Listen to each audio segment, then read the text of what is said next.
우리나라는 현재 고금리, 고물가의 내수가 쪼그라들고 있습니다. 정부가 올해 성장률 전망치를 낮출 정도인데요. 한국은행도 더딘 소비 회복세를 우려하고 있습니다. 지난해 11월 예상한 올해 민간 소비 증가율은 1.9%였는데 하향 조정 가능성을 내비쳤습니다. 국내 경제 상황을 가늠하는 지표로 흔히 생산과 투자, 소비 항목을 분석합니다. 지난해 한국 경제 생산은 자동차가 견인했고 연말 반도체가 힘을 보태며 결과적으로 0.7% 증가했습니다. 투자와 소비는 역성장했는데요. 특히 소비에서 소매 판매액 지수가 20년 만에 가장 큰 폭으로 하락했습니다. 소비를 짓누르는 가장 큰 요인으로는 가계빚 부담이 꼽힙니다. 재작년 가계대출 이자 비용은 연평균 247만 원에 달합니다. 1년 전보다 18% 넘게 급증해서 관련 통계가 집계된 2012년 이후 최대치를 기록했습니다. 전문가에 따르면 가계빚 부담이 최근 몇 년 새 많이 오르면서 가처분 소득이 줄어들 수밖에 없기 때문에 올해 내내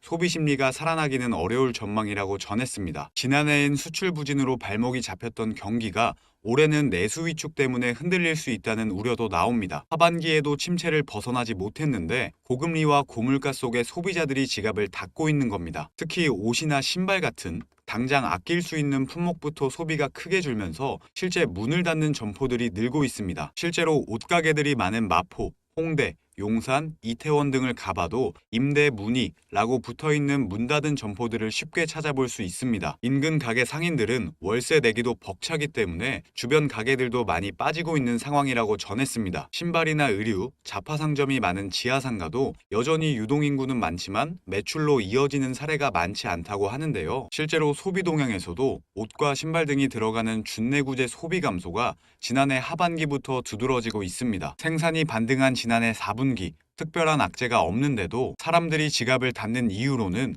우선 고물가와 고금리가 언급됩니다. 그렇다면 과연 여유 있는 부자들의 소비 심리는 어떨까요? 상대적으로 여유 있는 가게도 지갑을 닫는 건 마찬가지였습니다. 초과저축 규모가 100조 원이 넘지만 단기예금 등으로 굴리며 돈을 쓰지 않고 있는 겁니다. 집값 불확실성이 커지자 부동산 시장을 관망하며 투자에 선뜻 나서지 않는 것으로 분석됩니다. 소비에서도 선택과 집중 경향이 드러나고 있습니다. 특히 해외여행 수요가 폭발적으로 늘어나면서 지난해 항공 분야가 포함된 운수업의 카드 승인 액수는 1년 전보다 41%나 증가했습니다. 경기가 불확실한 상황에서 소비하는 대신 미래의 위험을 대비해서 돈을 비축하는 현상도 두드러집니다. 가계 저축률은 코로나 이전 5년 평균 7.1%에서 최근 3년 평균 10.7%로 올랐습니다. 해외여행 수요가 늘어난 이유도 어쩌면 쓸 수 있는 소비 여력이 제한적인 상황에서 상대적으로 높아진 물가로 인해 국내에서 돈을 쓰기보다는 해외에서 돈을 쓸 유인이 높아지고 있는 게 아닌가 싶습니다. 물가도 많이 오르고